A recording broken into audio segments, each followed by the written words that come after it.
can go and see our post, but we've been just showing our love for the last few weeks for all the people who make Kingwood Church the great place it is through serving. So we have a lot of people who serve on teams and who lead teams who are part of our church. Before COVID, we had about 400 people who served in some way or another at Kingwood Church or through Kingwood Church.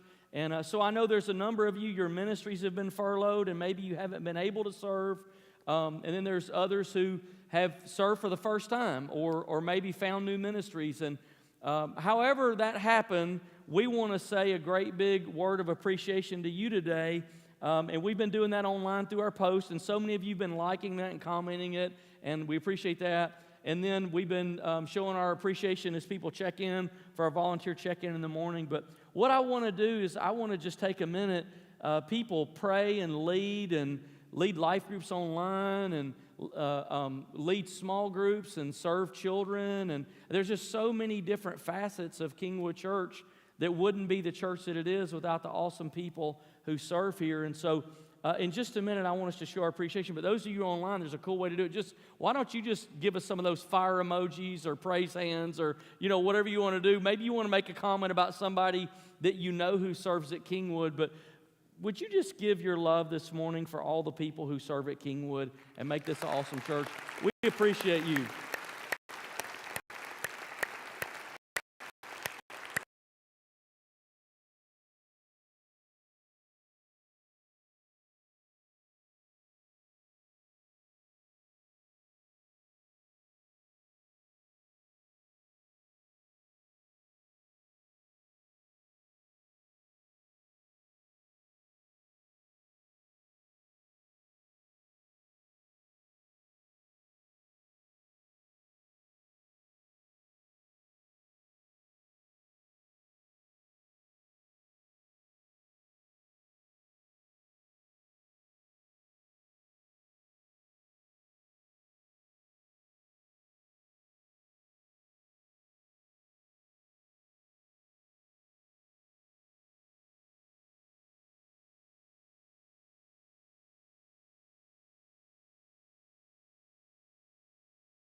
Surprise for you.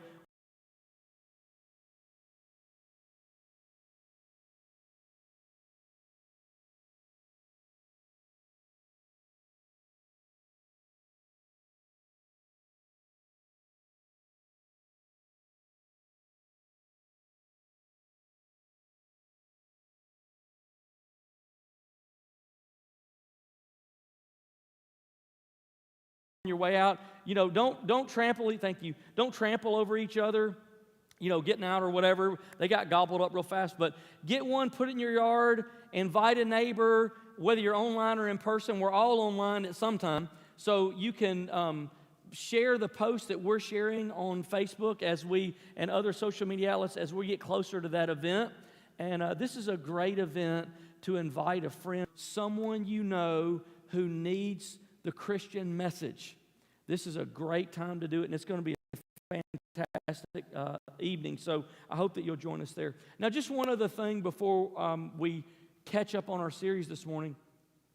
At Kingwood Church, and really at all churches, end of the year, let me say it that way, end of the year giving is very important. I know for us at Kingwood, we depend on end of the year giving to help us make our budget.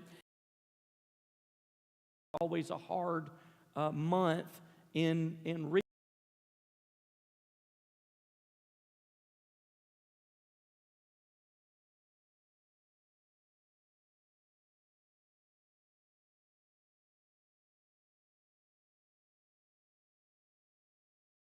year. If you've been following us online or in person, would you just consider making an end of the year gift to Kingwood?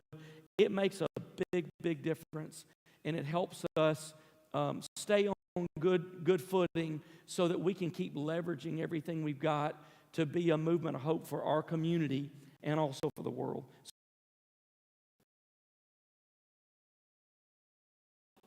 I took a class called Intro to Ministry, and I had this idea that he was going to have everybody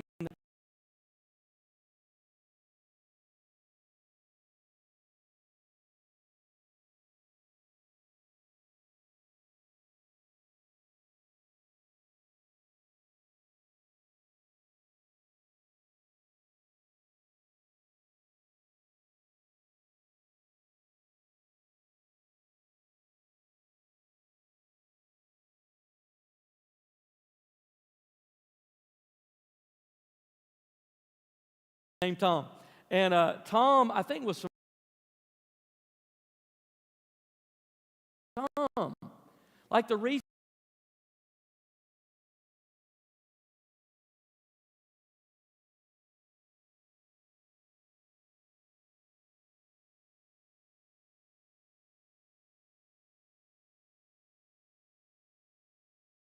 all this past,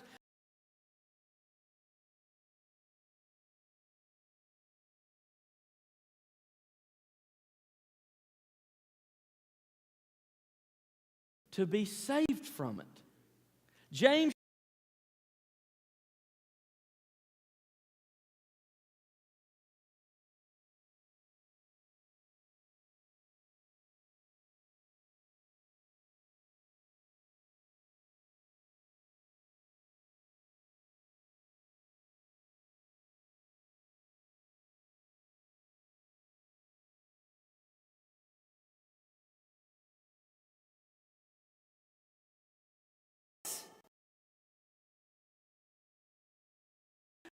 Christmas message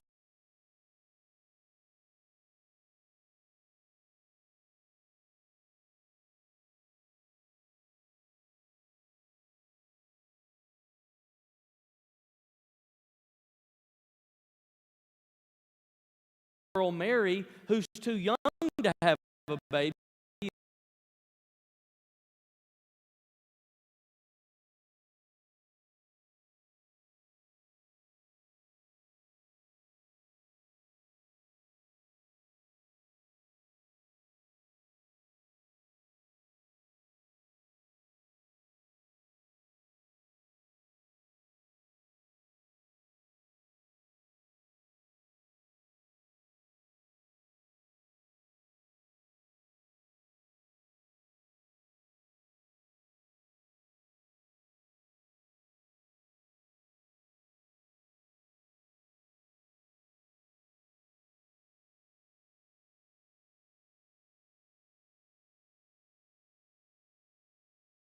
can learn from it. Verse 19, because Joseph, her husband, was faithful to the law, so he's a good guy, he follows the rules, and yet did not want to expose her to public disgrace, Mary, the mother of Jesus. So you see the tension here. He's caught between, I'm a good guy who wants to follow the rules, but my fiance, we're on schedule to be married here. She's pregnant, but he had some level of compassion. He didn't want to embarrass her. So he had in mind to divorce her quietly. Now here's what I want you to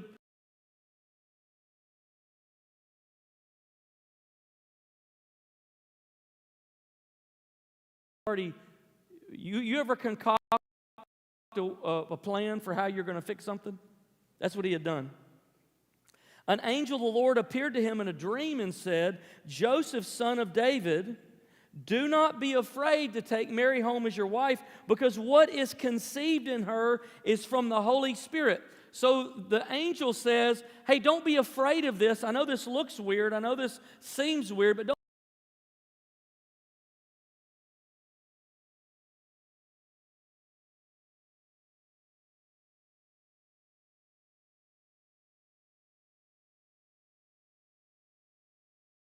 Very quietly.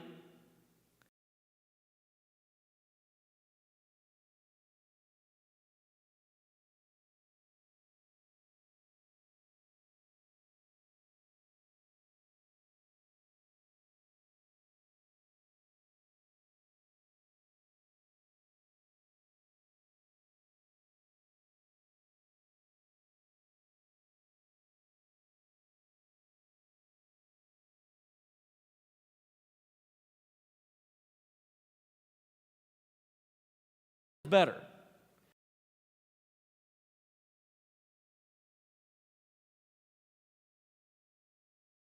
I don't know what would have happened. I don't know how.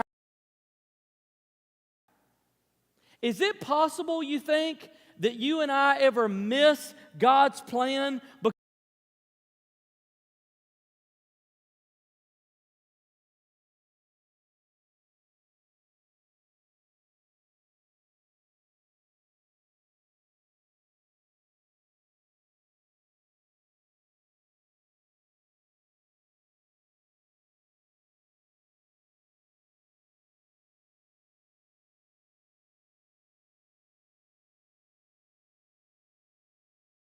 but we say, you know what, I'm going to do my own plan. Because I think my plan's better. Because I have this view, God's got this view. He can see all of time at the same time. I know when I was a teenager and I first was called to ministry, I really had a plan. My plan was I wanted to go into the world, and I wanted to go into countries where there weren't strong churches, and I wanted to reach people that were hard to reach or had never been reached or whatever. I wanted to be a missionary. That's what was in my heart. Matter of fact, I even have a whatever it's called, I have a degree in missionary, okay? That's my degree. My degree is in missionary. When I went to college, on my bachelor's degree, it says, missions. Missions concentration. That's what I concentrated in, because that was my plan. I ended up being a youth pastor, which, by the way, I really, really